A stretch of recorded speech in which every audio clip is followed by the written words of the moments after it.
नमस्कार प्यारे बच्चों, स्वागत है आप सबका सीयूटी विद्यागुरु के इस प्लेटफॉर्म पर। मैं हूं आपका ऋषि सर। आपका रिजल्ट 4 जुलाई को आने वाला है। आपको पता है 3 महीने की लंबी मेहनत के बाद आपने एग्जाम दिया। एग्जाम कई शिफ्टों में हुआ, हर एक सब्जेक्ट के कई शिफ्ट में पेपर हुए। फिजिक्स का 4 शिफ्ट में 4 बार पेपर हुआ, केमिस्ट्री का हुआ, मतलब बच्चों को डिवाइड किया गया सब्जेक्ट के अकॉर्डिंग और शिफ्ट के अकॉर्डिंग। अब 2 महीने के इंतजार के बाद आपका रिजल्ट भी आने वाला है। 4 जुलाई को एनटीए ने अनाउंस कर दिया है कि सीयूटी यूजी का रिजल्ट आ जाएगा। लेकिन उसके बीच एक टर्म जो बहुत वायरल है वो है नॉर्मलाइजेशन। क्या होता है नॉर्मलाइजेशन, और क्या नॉर्मलाइजेशन की वजह से सीयूटी में मेरे भी नंबर बढ़ेंगे? हां, तुम सबके बढ़ सकते हैं। बहुत सारे बच्चे ऐसे हैं, मान लो किसी को 250 में 150 मार्क्स मिले हैं, इसके 150 175 हो सकते हैं, बहुत आराम से हो सकते हैं। यही जानना है 5 मिनट में नॉर्मलाइजेशन का पूरा खेला तो मैं समझाता हूं, ध्यान से समझना और अपने सभी साथियों को शेयर कर देना जिससे उनको यह कंफ्यूजन ना रहे। ठीक है, तो परसेंटाइल्स, अगर हम नॉर्मलाइजेशन की बात करें तो सबसे पहले हमें समझना होता है परसेंटाइल। क्या है परसेंटाइल? क्योंकि परसेंटाइल के आधार पर ही नॉर्मलाइजेशन होता है। बहुत ध्यान से समझना क्या है परसेंटाइल और कैसे निकाली जाती है। मान लो तुम्हारे शिफ्ट में 1000 बच्चा पेपर दे रहा है, तुम एक शिफ्ट में पेपर दे रहे हो, शिफ्ट 1 सुबह की शिफ्ट है, 1000 बच्चा पेपर दे रहा है। 1000 बच्चा पेपर दे रहा है और उसमें तुम्हारा स्कोर कितना हुआ? 75 मार्क्स, 75 नंबर। कितने में? Out of 100। 100 में तुम्हें 75 मार्क्स मिले। इस 1000 में से 40 बच्चे ऐसे थे जिनको 76 से 100 के बीच में मार्क्स मिले।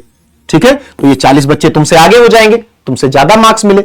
लेकिन जो 960 स्टूडेंट्स बचेंगे, 960 बच्चे बचेंगे, उनका 0 से लेकर 75 मार्क्स के बीच में है, यानी ये या तो तुम्हारे बराबर है या तो तुमसे कम है। अब परसेंटाइल निकालने का फॉर्मूला यह है कि टोटल स्टूडेंट्स माइनस जो तुमसे ज्यादा नंबर पाए स्टूडेंट्स हैं उनकी संख्या अपॉन 1000 इंटू 100, यह फॉर्मूला है। ठीक है, तो अब अगर टोटल स्टूडेंट्स में से मैं तुमसे ज्यादा नंबर 76 से लेकर 100 के बीच में पाए बच्चों की संख्या को माइनस कर देता हूं तो यह टोटल हमारा हो जाता है 960 इंटू 1000 अपॉन 100। ऐसे ही तो बनेगा। हमने कट कर दिया बिल्कुल मैथ्स के फॉर्मूले से, तो तुम्हारी परसेंटाइल बन गई 96%। ठीक है, अगर 100 में देखा जाए तो तुम तो 75% पाए हो, लेकिन परसेंटाइल का गेम परसेंटेज से अलग है। नंबर तुमको 75 ही मिला है, लेकिन तुम्हारी परसेंटाइल बन रही है 96%। समझ गए? ये इक्वेशन लगेगी, मतलब वो बच्चे जो तुम्हारे बराबर या तुमसे कम पाए हैं उनकी टोटल संख्या गुणे 100 अपॉन टोटल स्टूडेंट्स की संख्या जो मैंने यहां पर आपको बता दी। इस प्रकार आपको पता चल जाएगा आपका परसेंटाइल। ठीक, तो परसेंटाइल का गेम समझ गए। आपकी 96 बन रही है, 98 बन रही है। क्यों बन रही है? आप 96% बच्चों में अच्छा कर रहे हो, इसलिए आपकी 96 परसेंटाइल बन रही है। समझ गए? अब अगर आप परसेंटाइल का पूरा खेला समझ गए तो अब आप एक बार समझ लीजिए कि नॉर्मलाइजेशन होता कैसे है। ठीक है, 2 शिफ्ट लेके चलता हूं। ठीक है, बहुत ध्यान से समझना, बहुत ध्यान से। शिफ्ट 1, इसमें पेपर कैसा आया है? टफ आया है। शिफ्ट 2, इसमें पेपर कैसा आया है? सिंपल आया है, सरल आया है। ठीक है, मान लो दोनों में फिजिक्स का पेपर है। पेपर किसका है? फिजिक्स का दोनों में है। शिफ्ट 1 में पेपर टफ आया है और शिफ्ट 2 में सरल आया है। तो अब मान लो शिफ्ट 1 में 1000 बच्चे पेपर दे रहे हैं, शिफ्ट 2 में भी 1000 बच्चे पेपर दे रहे हैं। बहुत ध्यान से समझना, बहुत आराम से समझोगे तो समझ पाओगे। ठीक, अब क्या हुआ कि तुमने शिफ्ट 1 में जो कि टफ थी उसमें 75 मार्क्स प्राप्त किए, तुम्हारा 96 परसेंटाइल बना। टफ पेपर की बात कर रहा हूं, टफ पेपर की बात कर रहा हूं, समझ रहे हो? अब सरल की बात कर लेते हैं। मान लो सरल पेपर में कोई भी बच्चा ऐसा है जिसको 86 मार्क्स मिले, 86, और उसका बन रहा है 96 परसेंटाइल। अगर इस इक्वेशन से देखोगे तो आपको समझ में आएगा कि आपका 75 पे 96 बन सकता था, लेकिन अगर यह संख्या 50 हो गई होती तो ज्यादा 950 हो जाता। तो स्कोर कम हो जाता, 95 परसेंटाइल बनता। तो कितने स्टूडेंट्स तुमसे ज्यादा नंबर अच्छा पाते हैं उनको माइनस करने के बाद तुम्हारा परसेंटाइल बनता है। तो सरल वाला जो बच्चा था उसको 86 मार्क्स मिले और उसके आधार पर उसका 96 परसेंटाइल बना। टफ पेपर में जो बच्चा था उसके 75 मार्क्स मिले और उसके आधार पर उसको 96 परसेंटाइल मिला। तो अब एनटीए क्या करेगा? एनटीए कहेगा कि 96 परसेंटाइल का जो सिंपल वाला पेपर है उसी के अकॉर्डिंग जो टफ वाला पेपर उस बच्चे को नंबर दे दो। तो इस बच्चे का स्कोर 75 से 86 हो जाएगा। क्यों? क्योंकि सरल वाले पेपर में 96 परसेंटाइल पाने वाले का 86 था, कठिन वाले में 96 परसेंटाइल पाने वाले का 75 था। कठिन वाले में उसको 75 पर 96 क्यों मिल रहा है? क्योंकि कंपटीशन ज्यादा है, बच्चे ज्यादा है, परेशानी ज्यादा है, पेपर टफ आया, आउट ऑफ सिलेबस आया है। तो नॉर्मलाइजेशन में कोई भी संस्था जो कई शिफ्ट में पेपर लेती है वो क्या करती है? वो सरल वाले पेपर के परसेंटाइल का स्कोर, इस बच्चे का स्कोर कितना है 86, लेकिन इसका परसेंटाइल 96 है, तो सरल वाले पेपर के परसेंटाइल का स्कोर कठिन वाले पेपर के परसेंटाइल के स्कोर से मैच कर देता है।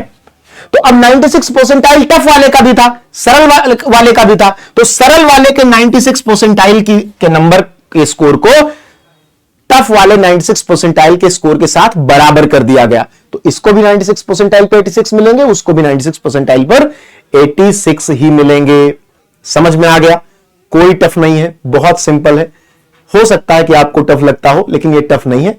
आपको अच्छा मार्क मिलेगा अगर आपका सिंपल पेपर नहीं आया था, टफ आया था। अगर आपने टफ पेपर दिया, आपको लगता है बहुत कठिन था, तो आपका वही स्कोर बनेगा जो 96 परसेंटाइल पर सरल पेपर वाले का बनेगा। इस तरह एनटीए में मार्क्स बढ़ते हैं। ठीक है, एक बात और है, अब रॉ स्कोर, अब मैंने तुमको बताया 75 टफ वाले का 96 परसेंटाइल पे है और सरल वाले का 86 है 96 परसेंटाइल पे। ठीक है, तो ये 86 वाला यहां शिफ्ट हो जाएगा, इसका भी 86 रहेगा, इसका भी 75 से 86 हो जाएगा। अच्छा, अब आप कहोगे कि सर हमारे रिपोर्ट कार्ड में क्या दिखेगा? तो तुम्हारे रिपोर्ट कार्ड में नॉर्मलाइज्ड स्कोर ही दिखेगा, तुम्हारे रिपोर्ट कार्ड में रॉ स्कोर नहीं आएगा। यानी जो तुमने 75 तुम्हें मिला था ये नहीं आएगा, बल्कि ये 86 लिख करके ही आएगा और यहां पर परसेंटाइल 96% ही लिखी रहेगी।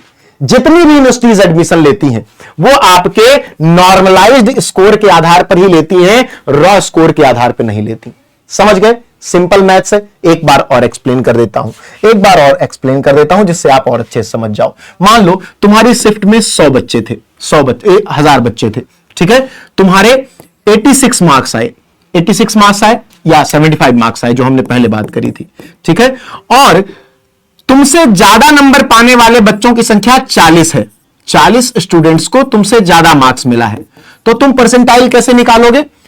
सबसे पहले तो 1000 में से 40 माइनस करोगे, 96 बचेगा, इंटू 100 करोगे, अपान टोटल स्टूडेंट्स की संख्या कर दोगे, तो आपका 96 परसेंटाइल बन गया। ये टफ वाले का था, ये टफ वाले का था। अच्छा, इसी को थोड़ा और आगे बढ़ा लेते हैं। जैसे अगर मैं कहूं कि आपका सिंपल पेपर था और आपके नंबर बहुत अच्छे आए, आपको नंबर मिला कितना? मान लो 92 मार्क्स मिला तुम्हें, तुम्हारा सिंपल पेपर था 92। तुमसे ज्यादा नंबर पाने वाले बच्चों की संख्या केवल 20 स्टूडेंट्स है, तुमसे केवल 20 स्टूडेंट्स ज्यादा नंबर पाए हैं। भाई पेपर सरल था, ज्यादा पाएंगे ही, तो तुम्हारा नॉर्मलाइज्ड स्कोर क्या बनेगा? 1000 ही बच्चे यहां भी थे, 1000 ही बच्चे यहां भी थे, तो तुम्हारा नॉर्मलाइज्ड क्या बनेगा? 1000 में से माइनस कितना करोगे? 20, इतना ही तो करोगे, तो ये अपॉन 100 हो जाएगा, इंटू 100 हो जाएगा, अपॉन 1000 इंटू 100। यहां से 2 0 हट जाएंगे। अब ये कितना बचा टोटल? अगर 20 माइनस करते हो 1000 में से तो कितना बचता है? इतना बचेगा। तो आपका ये 98 परसेंटाइल बन रहा है। अब आपका 98 परसेंटाइल बन रहा है, यहां पर 96 परसेंटाइल बन रहा है। तो अब सरल वाले में 98 परसेंटाइल के कितने स्कोर हुए? 92 मार्क्स। तो अब टफ वाले पेपर में 98 परसेंटाइल वाला जो बच्चा होगा उसको भी 92 मिल जाएगा। कितना मिल जाएगा, उसको भी 92 मिल जाएगा। मतलब कुल मिलाकर वो बराबर करते हैं, परसेंटाइल के आधार पर आपका स्कोर डिवाइड कर देते हैं। अगर किसी सरल पेपर वाले बच्चे का परसेंटाइल 92 है और उसका परसेंटाइल 92 है या परसेंटाइल 98 है, उसका मार्क्स 92 है, तो जो टफ पेपर वाला था उसकी परसेंटाइल अगर 92 है और मार्क्स 98 है और मार्क्स कम है, तो इसके बराबर हो जाएगी। ठीक है, 92 उसका भी मार्क्स हो जाएगा। यही नॉर्मलाइजेशन का तरीका है। इसको अपने सभी साथियों के साथ शेयर कर दो। परेशानी हो, नंबर तुम्हारे बढ़ सकते हैं, बिल्कुल भी चिंता करने की जरूरत नहीं है। धन्यवाद।